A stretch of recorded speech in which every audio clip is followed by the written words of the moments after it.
Black Tape on My Face song I consider a classic. I jumped on Betty's shoulders and sang this for my neighbour Audrey after it went on the list of ideas, and I decided to do it with Tim Hole on his day of filming with me. I wrote a B-side called I've Got a Piece of Transparent Tape on My Face, i.e. just a normal bit of sticky tape. A video in this webisode is called How Do You Lose Your Climbing Centre Pass in One Day? But I didn't actually lose my pass, it was worse than that. We went to that climbing centre as a sports option with school. So we got to go through town and piss about there for the afternoon. The supervisor wasn't in the room that much. We couldn't believe our luck. But after I consistently did the stunts week after week, the decision was made that in order for us to continue going there as a sports option, we'd have to pass official climbing tests, which required work. If I'd had my pass taken away, the decision was made for me, so it would have been easier. Instead, the entire class had to do these tests, which I believe also cost money. It wasn't just me that contributed to this, other people were pissing around too. So the officials thought that ordering the tests would weed out the people who weren't taking climbing seriously. Well, I took pissing about seriously, so I passed the tests and continued doing it. By calling the video How Do You Lose Your Climbing Centre Pass in One Day, I'm not suggesting that happened to me, but I would suggest that if one wanted to lose his pass nowadays, that's how to do it, since the rules became stricter after I left. To describe some of the stunts in the climbing video that's coming up, we felt sorry for a certain teacher's stress levels and for some reason forced ourselves to go up to the top of the climbing rock and jump off each week. In the moments before the jump, we'd be filled with terror, and we likened this to how the teacher must constantly feel. It's this jump here, actually. This helped us consider his feelings before we misbehaved at school, which sounds mental. That jump is another one where the video doesn't do it justice. Similarly, the impression's given that I'm jumping onto mats.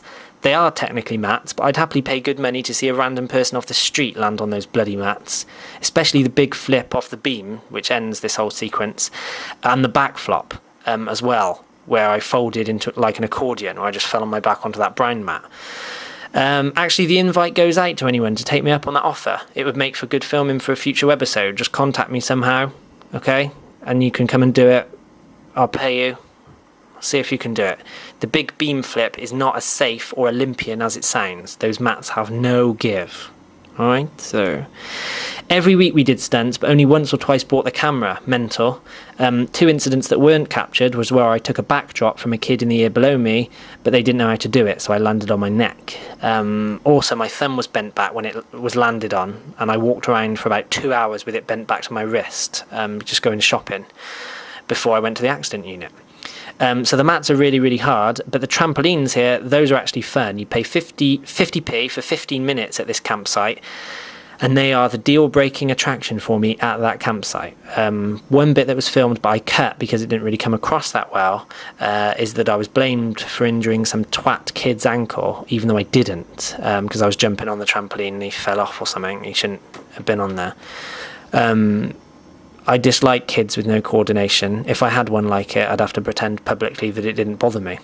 A massive argument erupted between me and the kid's family, leading to my dad, who came to pick us up, just driving off, saying, "Everyone get in the effing car."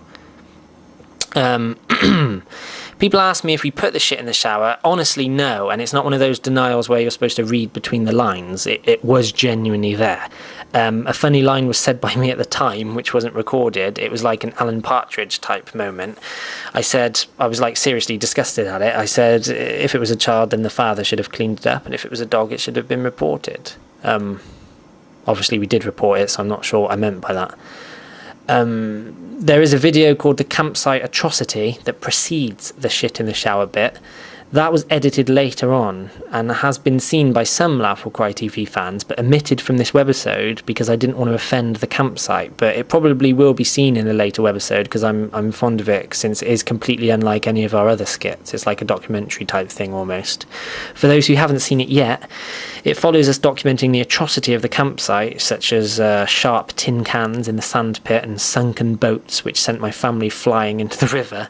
But as a paying customer, I should be able to expose the atrocity because it was all genuine, so maybe that will be coming up. Okay, thank you very much for listening to this commentary. And that was a great way to end it. That crash was my cat being a moron.